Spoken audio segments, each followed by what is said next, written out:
Senate Finance Committee member, Tennessee Senator Marsha Blackburn.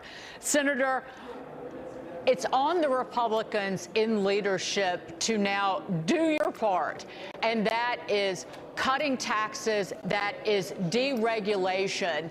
And first and foremost, you've got to keep the government open and put in a spending bill that at least runs through September. Can you get that done?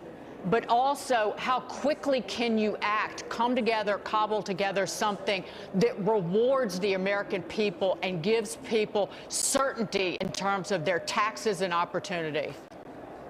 And Dagen, that is what the American people are wanting to see. They want us to extend and make permanent the Trump tax cuts from 2017.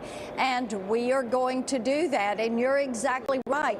Getting this continuing resolution across the finish line so we can say bye-bye to Joe Biden's policies and put 2025 behind us and move on to making the DOGE tax cuts, the DOGE cuts, permanent through rescissions and through reconciliation, making those 2017 tax cuts permanent. President Donald Trump promised that we would do that. We are working on that. We are keeping these promises, and we are getting this country back on track. And all the time, the Democrats are having what I would call a good old-fashioned come apart, and they just can't seem to get a handle on what is happening, and they're trying to resist and fight rather than work with us to get this country back on track. You know, Senator, the Democrats are going to do what they're going to do. They're going to yell, scream, shout, rally, block, try to introduce. Republicans can block that in the Senate. The House is out of town. They've done their part. And if nothing changes, not one word changes from the House bill, you don't need the Democrats. Even with Rand Paul voting against it, which he said he would do, and I'll take him at his word, you can still have the 52 votes necessary. Can that get done in the Senate? We have to have 60 votes. And so we are needing some Democrats to wake up and to work with us to get this passed so that we don't have a Schumer shutdown. And bear in mind, David, it is the Democrats that are trying to shut things down. You know, they hate President Donald Trump. They hate Elon Musk. They hate the fact that Republicans are in charge of the House, the Senate, and the White House.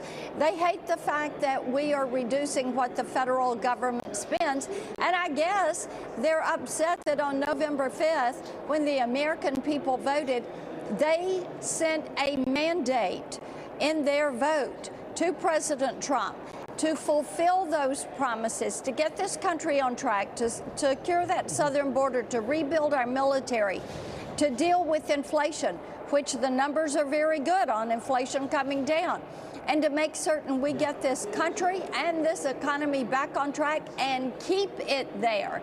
Right. And that is exactly what we're working to do. Right. You need 7 Democrats to come on board. So far, I think it's only Senator John Fetterman who said that he will vote for the continuing resolution. So call it the Schumer shutdown, Senator.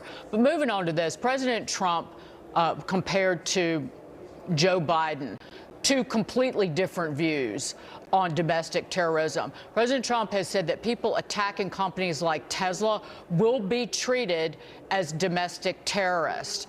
But not long ago, the Biden administration viewed pro-life activists as domestic terrorists.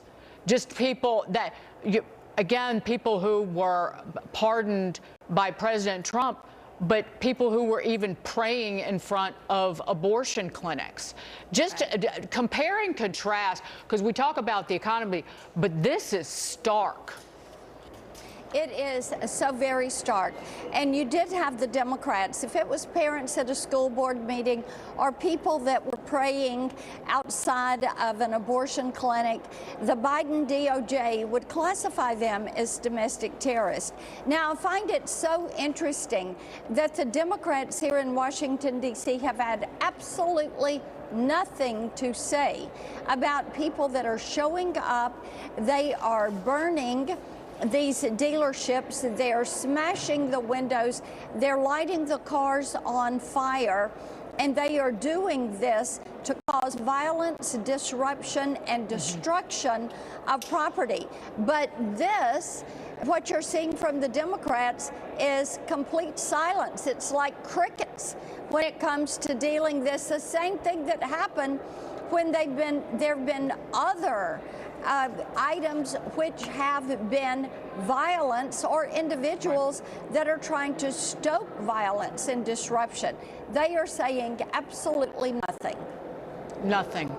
And by the way, those people who are firebombing Tesla dealerships, they should be prosecuted under the RICO statute, because arson is included under the statutes.